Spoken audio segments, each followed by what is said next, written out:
काळी जागला होता लहान जवळा धरती बसायला पुरा गुरु कोणी पडला आमचा कोणी पडला पिकाचा जवळा तुम्ही सभा तर हॅलो मित्रांनो, welcome to my mini blog.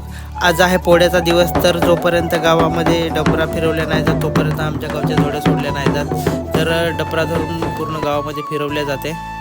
मग मी घराबाहेर गेलो तर माझ्या घरा साईडलाच बैलजोडी सजवणी चालू होती. तर तिथं गेलो बघासाठी.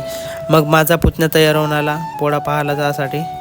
मग रस्त्यात भेटला आपल्याला प्रसाद. वाटत वेदू त्याच्याकडून प्रसाद घेतलो आणि पैदल निघालो गावात.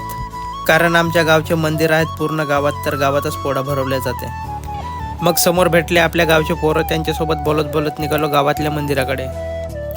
तर मित्रांनो, हा आहे आपल्या गावातला एसी समाजवाल्याचा चौक आणि इथं पण पोळा भरला जाते एसी समाजवाल्याचा. पण आम्ही आज लवकर चाललो म्हणून बैलजोड्या यायच्याच होत्या. मग गावच्या मंदिरामध्ये पोहोचलो आणि पूर्ण देवाच्या पडलो पाया. मग देवाचे दर्शन घेऊन प्रसाद वगैरे घेतलो निघालो. मग समोर जिकडे बैलजोड्या सोडल्या जाते त्या साईडकडे, कारण पूर्ण पोळ्याचा माहोल सुरुवातीला जास्ती राहते, कारण की सर्व लोकांची गर्दी तिकडेच असते. मग कसा बसा बैलाच्या गर्दीमधून समोर पोहोचलो तर माहोल भरपूरच जमला होता.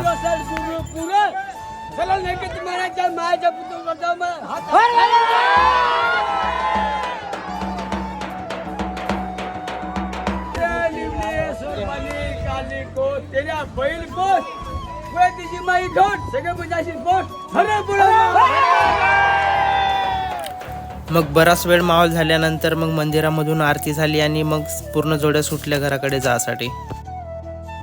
मग पूर्ण जोड्या सुटल्या आणि मग आम्ही पण निघालो घराकडे जासाठी. तर मित्रांनो, तुम्हाला आमच्या गावचा पोळ्याचा माहोल कसा वाटला कॉमेंट करून नक्की सांगा आणि लाईक अँड फॉलो करायला विसरू नका. चला तर भेटूया पुढच्या व्हिडिओमध्ये.